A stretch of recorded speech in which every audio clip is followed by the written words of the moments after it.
제28장 홍산문화 신비의 종주 1화.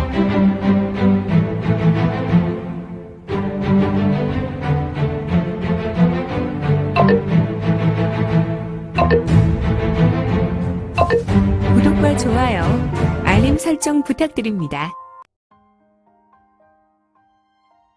제28장 홍산문화 신비의 종주 1화.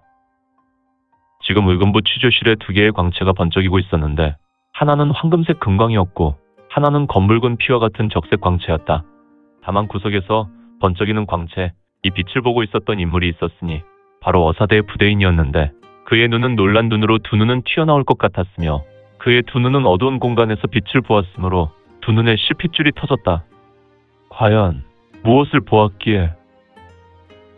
예상은 하였지만 어사대부의 경지는 능히 신화경, 현경을 넘어선 경지란 말인가.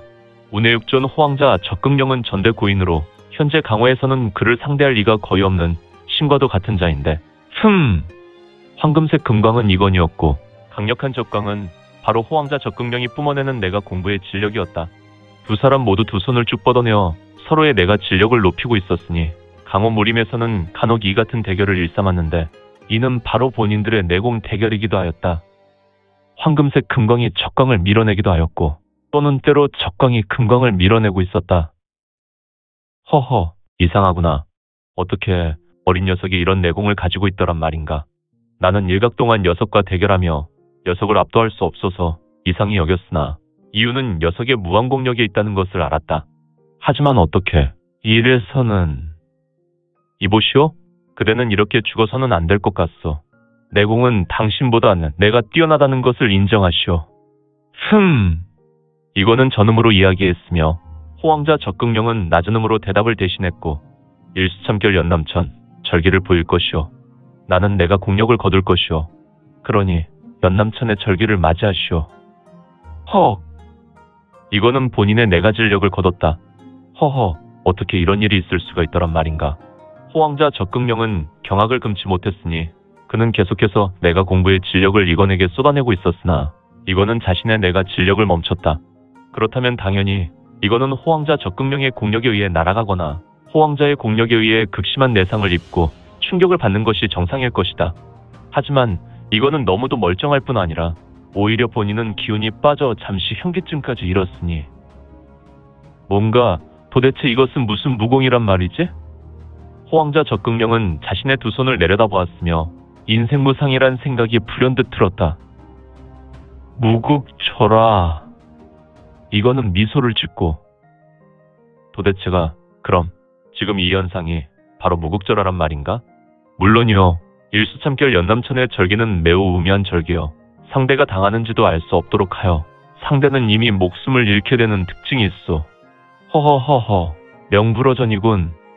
당신은 참으로 안타깝소. 왜? 사랑하는 이를 따라 이 육선문에 들었던 것이오. 그녀는 결국 그대를 배신하지 않았소. 이런, 나를 알고 있나? 아니면 내 생각도 읽을 수 있나? 이것도 연남천의 절기인가? 미안하오. 사람의 모든 생각을 읽을 수 있는 것은 아니오. 그리고 이는 연남천의 절기는 더더욱 아니오. 연남천은 이미 강화 활동이 멈춘 지 60여 년이 지나고 있는데 녀석의 선사인가? 아니요. 그럼 나는 약 1년 전에 아주 깊은 구덩이에 빠졌소. 그 구덩이를 설명하는 것은 좀 그렇고 그곳에서 아주 우연하게 한 사람이 죽었는지 해골 옆에서 하나의 무서를 발견했소. 역시 연남천이었소. 무엇이라? 운해육존 중 최고였던 그가 구덩이에 빠져서 죽었다고? 난 그가 구덩이에 빠져 죽은 것인지 그가 죽은 다음에 구덩이에 던져졌는지 모르오. 하지만 그 곁에서 무서를 발견했고 그 무서를 읽어본 것이오. 허허, 너는 무공의 천재이군. 단순히 그의 절기를 읽어본 것으로 그의 무공을 익힐 수 있었다니. 분명히 하나의 절기, 아니지. 연남천의 절기는 보통의 절기도 아니고 모든 무공의 상승 절기는 사사가 있어야 온전히 읽힐 수 있을 것인데. 후후후후, 칭찬해 주셔서 고맙소. 내 녀석은 나이가 어떻게 되느냐? 너는 매우 젊은 청춘의 나이로 보이지만 분명히 발로한동의 고수구나. 그렇지 않고서야 내가 가늠할 수 없는 내가 공부를 어떻게 이룰 수 있겠느냐? 너는 분명히 나 운해육종과 버금이거나 더 뛰어난 내가 공력이 있으니 말이다. 나이가 무엇이 중요하오. 지금 당신이 나와 겨루고 있다는 것이 중요하지. 그렇지. 연남천의 제자는 아니나 일수참결의 무공을 들고 있다는 것이 중요하지. 그렇소. 당신의 평생 심원이었던 절개를 보이겠소. 그런데 한 가지만 묻겠소. 나의 물음에 대답해 줄 수 있소? 무엇을 말이냐?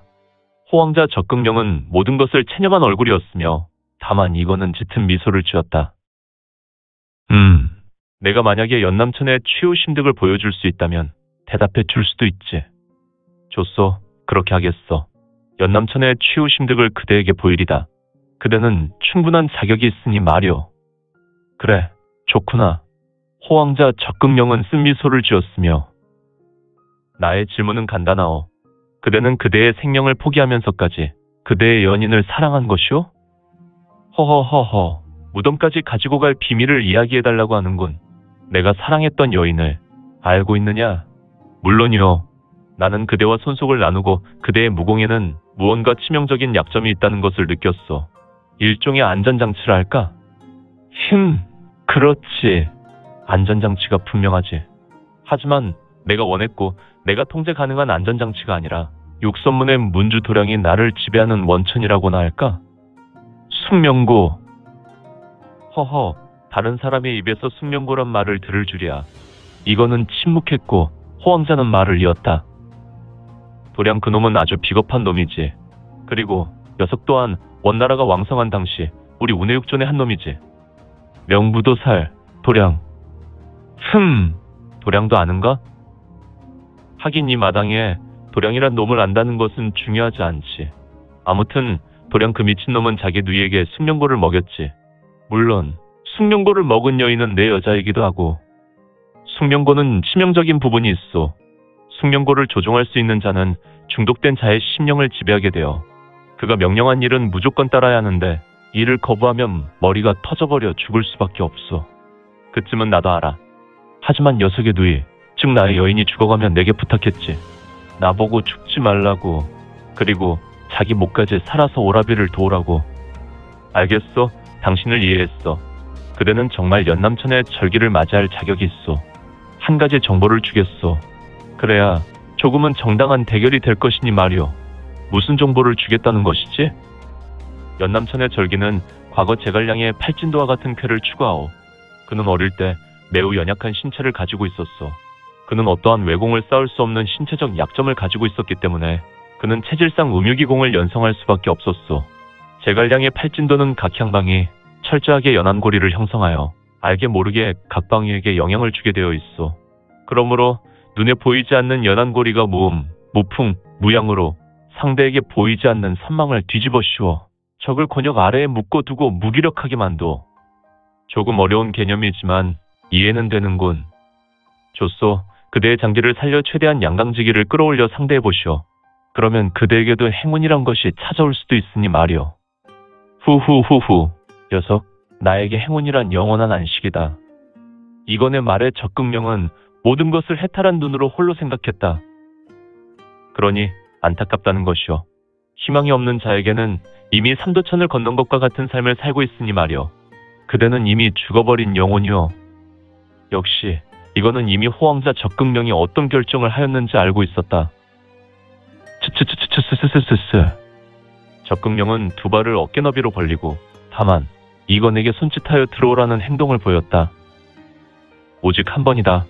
나는 이미 연남천의 절기를 경험했으니. 이거는 부드러운 눈빛이었지만 역시 눈에 황금색으로 이체가 스쳤고. 개황석숙.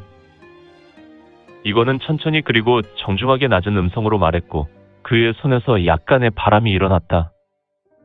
오, 이것이다. 호황자 적극령은 알 수 있었다.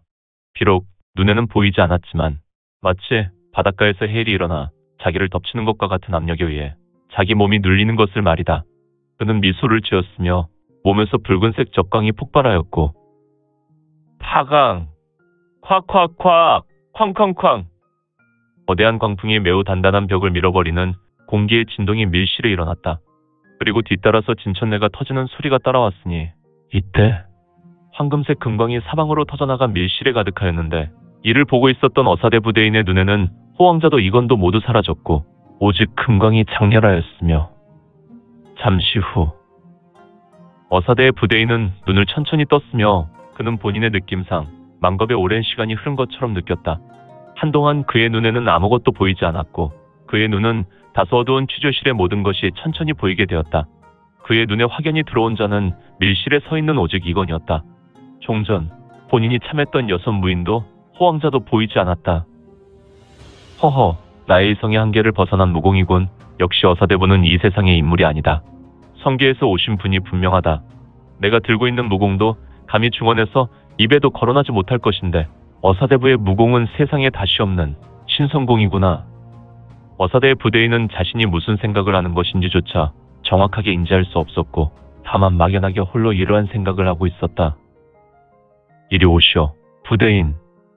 이건의 말에 비로소 정신이 번쩍 들었던 부대인은 이건을 바로 보고 자리에서 일어나 그에게 걸어갔다.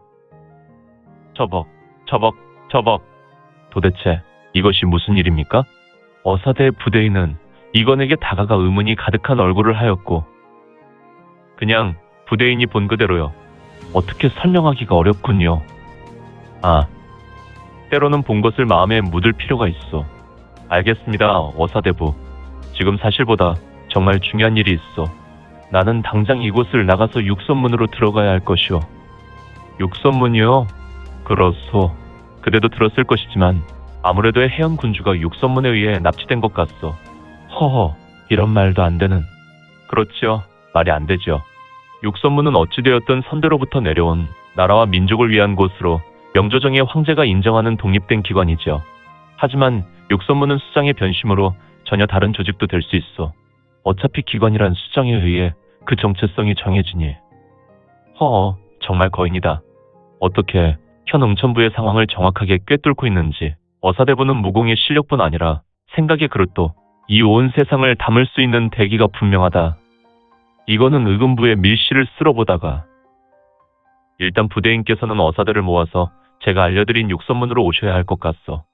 하지만 그곳의 입구는 절진으로 막혀 있어서 들어오실 수 없을 것이오. 지금 육선문에 남아있는 인원은 채 30명이 되지 않으니 내가 그곳을 해결하고 소수 인원을 데리고 나오면 이곳 의금부 특별 옥에 잡아 가두시오. 아마도 응천부의 일은 이 일로 마무리될 것이오. 그럼 응천부의 어두운 암호는 모두 정리되는 것입니까? 아마도 그렇게 될 것이오.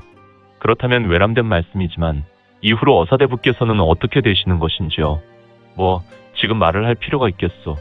다만 강호무부가 이곳 응천부에 남을 필요가 없겠지요. 아, 아무튼 이곳 일을 부탁하오. 스스스. 이거는 어사대 부대인에게 말을 남기며 점점 신형이 흐릿하게 되었고 마침내 이곳 의금부 취조실에서 사라지게 되었다. 후! 어사대의 부대인은 이건이 사라지는 모습을 보며 깊은 한숨을 내쉬었다. 저벅. 그리고 그는 항마육청강이라는 자들이 쓰러진 곳과 호황자 적금령이 있었던 자리를 둘러보며 쭈그려 앉아 바닥에 손을 짚었다. 그리고 쓱 문지르고 자기 손가락을 눈으로 본다. 허허허, 아주 깔끔하군. 어찌 바닥에 피와 시체들, 그리고 죽은 자들의 흔적조차 없을 수가 있을까?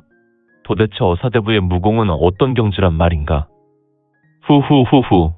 그는 허탈한 웃음과 묘한 인상을 지으며 일어나 팔짱을 끼고 잠시 생각해본다. 육선문 문주는 신비인으로 과거 요동과 대도에서 그자의 흔적이 있다고 즈포사신들의 이야기가 있었지. 대도라. 오늘 준비한 내용은 여기까지입니다. 앞으로 우리 민지원에 매거지는 신무협 소설과 더 많은 부동산 정보를 같이 공유하고자 합니다. 계속해서 많은 성원 부탁드립니다. 그러면 오늘도 세상에서 최고로 멋진 하루 되세요.